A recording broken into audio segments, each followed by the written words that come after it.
The state of the North Carolina basketball program ain't in a good place. It's falling well short of expectations. The phone lines are open for fans. 919-860-5FAN, 919-860-5326. Heaster Automotive Group hotline. Let's turn to Joe and Lillington. Joe and Lillington, let's see what you have to say. Hear what you have to say weighing in on UNC basketball.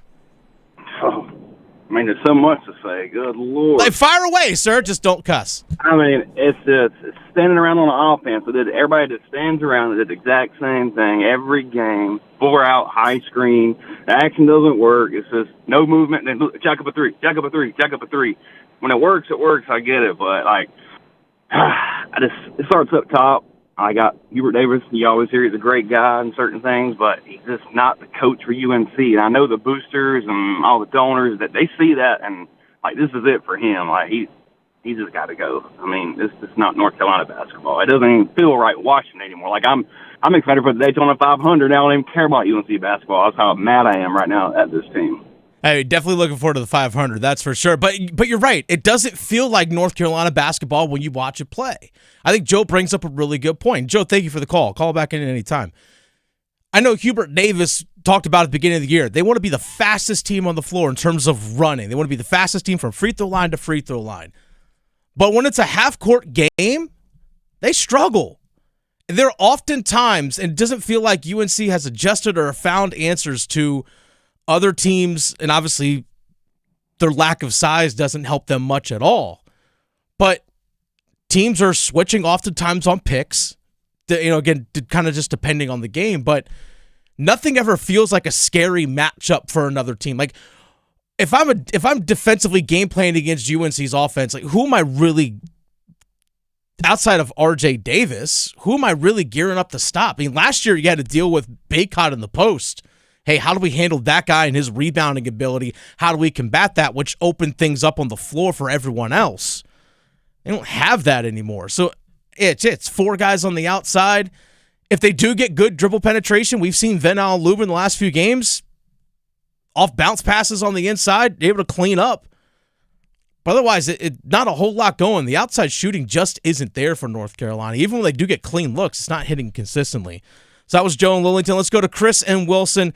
Chris, what are your thoughts right now on UNC basketball after their beatdown they took yesterday to the hands of Clemson? Man, it's just horrible, man. I love y'all show, listen to you every day. Appreciate that. I mean, as a diehard Carolina fan, this has been a hard season, probably the hardest since Matt Doherty coached. And we got to get rid of Hubert Davis. He can't recruit. He's no good. Chris, thank you for the call. I will never be one that will actually call for someone's job. I never will say that. That is, I just won't do that. But what Chris just said is what we're seeing a lot of fans, whether they're in our comment section on YouTube, which, by the way, watch on 99.9 The Fine YouTube page. You can watch us right there. Leave thoughts in the comment section of the videos. Certainly do that for sure. But we see it all over the place. So it's not just one or two people saying it. There's a lot of people that feel this way. You mentioned Matt Doherty. The last time, by the way, UNC is in danger of missing the NCAA tournament as an at-large for the second time in 3 years. For the second time in 3 years. The last time that happened was the 02 and 03 seasons under Matt Doherty. His second and third years there, they missed the NCAA tournament completely. So that's the last time this has happened for UNC basketball. Last time before Matt Doherty was in the 70s with Dean Smith, but that was before the field expanded to 64 teams. The NCAA tournament field didn't expand to 64 teams until 1985.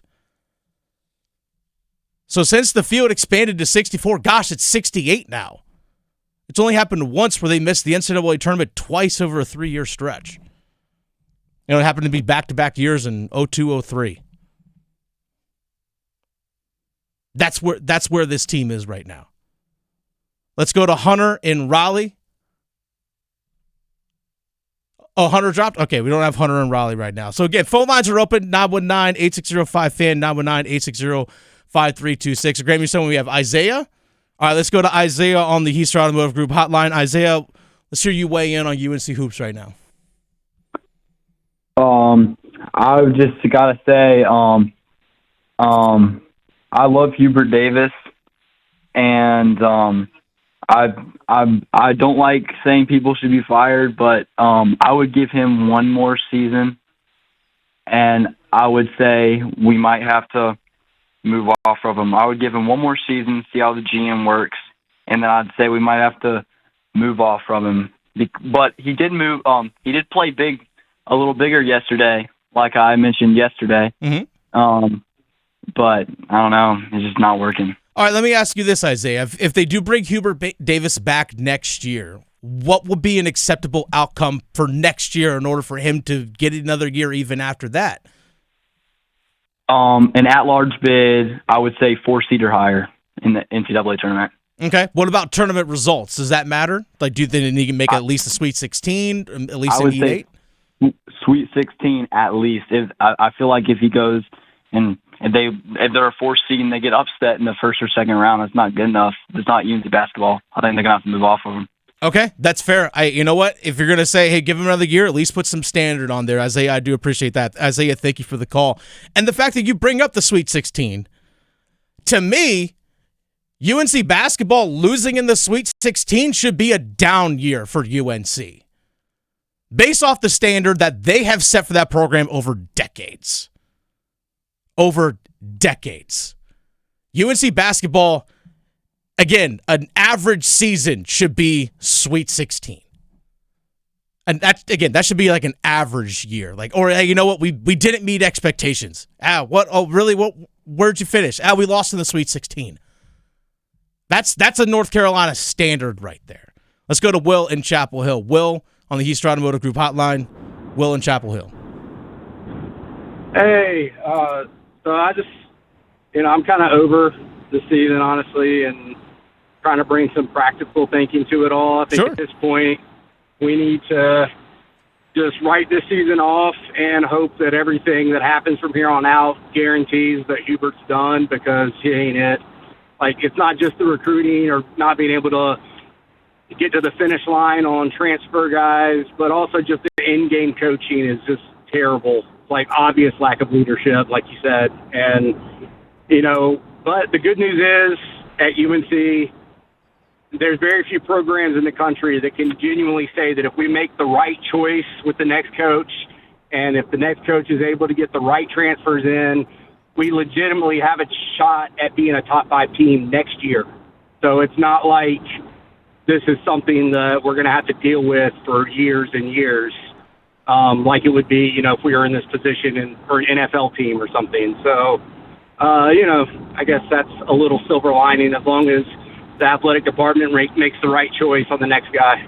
Well, you bring up a great point there, that the fact that the brand of North Carolina basketball should attract a top-end candidate if there is a change.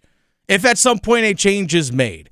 But Hubert Davis even acknowledged himself that the way that UNC basketball has operated needs to change. And Graham, you brought up a great point on Next Up earlier today, which you can hear with Graham producing Paul Eichander from 9 to 10 right here on 99.9 The Fan, of if they do bring in a GM, who will want to come here if Hubert Davis is brought back? Yeah, all of a sudden, in my 26 years of living in the state of North Carolina's a basketball program does not look attractive to be a part of right now as far as bringing somebody in to run this program. They're going to have to get a big name person to get an endorsement, such as one of your most prized alum, Michael Jordan. You're going to have a major stamp of approval if you want to knock it out of the park with hiring somebody to oversee this basketball program, because right now it's just not attractive. Let's go to Thompson and Raleigh. We got a few more callers left here on the Heaster Automotive Group hotline. Let's go to Thompson and Raleigh weighing in on UNC basketball. Hey, what's up, guys? How you doing? Doing well. How you doing? I'm good. I don't think they should. I don't want to call for anybody's job. I don't like the job he's done this year, but I'm not one to say who should get fired and who shouldn't get fired. But he's definitely missed on recruits the past couple of years, and it shows. You've got our neighbor, 8 miles down the road. Mm-hmm. They seem to always get at least a one and done. But at the same time, as Carolina's done better in the tournament probably in the last 15 years than Duke has, correct? I have to go back and look specifically at that, but I mean, but you don't. Yeah. What I'm saying is, I don't know the exact stats on it, but I don't like some of his player when he inserts players. Like, I think Cadeau personally should come off the bench. He's a turnover machine. He can't shoot. So I don't really see why he starts. But I think he needs one more year, and I think he can right the ship with the general manager. Let you guys go. All right, Thompson, thank you for the call. Really do appreciate you tuning in. Real quick, let's go to we had 2 more calls left here. Let's go to Hugh in Apex. Hugh, you're on. Hey, what's going on, brother? Doing all right, man. I believe everybody needs to get off of Hubert Davis for just a minute. All right, go on. College basketball, college sports in general have changed so much that it's not fair to judge him in a vacuum like that. And all these people that think they know he can't coach or that he's making the wrong calls or whatever, I don't see them coaching basketball for any college.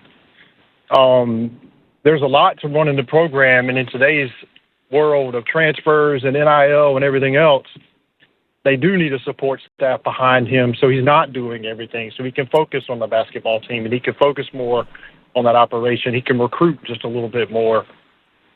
And if they want to give him that support staff, they need to give him more than a year, right? That's going to take a little while for a GM to get in, get settled, and whoever else they would hire for a support staff. I'm not even sure what all those roles are, but if they hire more into those roles and invest in the support staff like the football team did, then I think that Hubert Davis will be set up more for success. And I'll leave it at that. But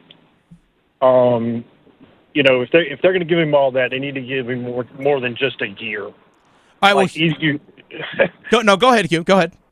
No, I was just going to say, if you're going to cut ties with him, you need to cut ties with him now.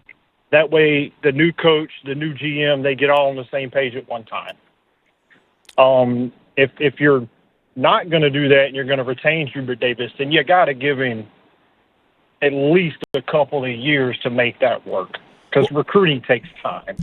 Well, I will say this about Hugh. You bring up the general manager, and thank you for the call. I know we got one more. I'm sorry we're pressed up against it. But you bring up a good point, Hugh, about a general manager and the support staff. But Hubert Davis acknowledged it on his show, Hubert Davis Live, about a week ago, the fact that they do need to add those pieces. Hubert Davis turned that down a couple of years ago. The women's basketball team's had a GM for a couple of seasons now. So Hubert Davis himself chose to not have that. Now, with the football team, all the resources put into it, we'll see how that works. We'll see how that actually does pan out. That's going to take a little more time. Bigger rosters, bigger staff. There's a lot more that goes into it. Whereas basketball, you got 5 guys on the floor. Hubert Davis did not want that support staff and that structure a couple of years ago. All right, we're pressing up against it, but let's get one final caller in. Let's go to Dean in Rocky Mount. Dean, here on the Houston Automotive Group hotline, talking UNC basketball. Dean, what say you about UNC hoops? What a day, what a day, what a day it is. It's a wonderful day, even though it's raining outside. I'm just here to dance on the grave of UNC basketball, even though my team will probably miss the ACC tournament and needs to win 3 games and a bunch of things to go right to even get into the ACC tournament. I'm still here to bring some joy to this festivity. I would like to remind everybody that Kevin Keats has one more ACC championship than Hubert Davis. I hope everyone has a wonderful day and celebrates this wonderful day, even though we're going to lose by 30 tomorrow to Louisville. Dean and Rocky Mount, thank you for the call. I figured there was going to be one. Graham. There always is. I figured there would at least be one. Granted,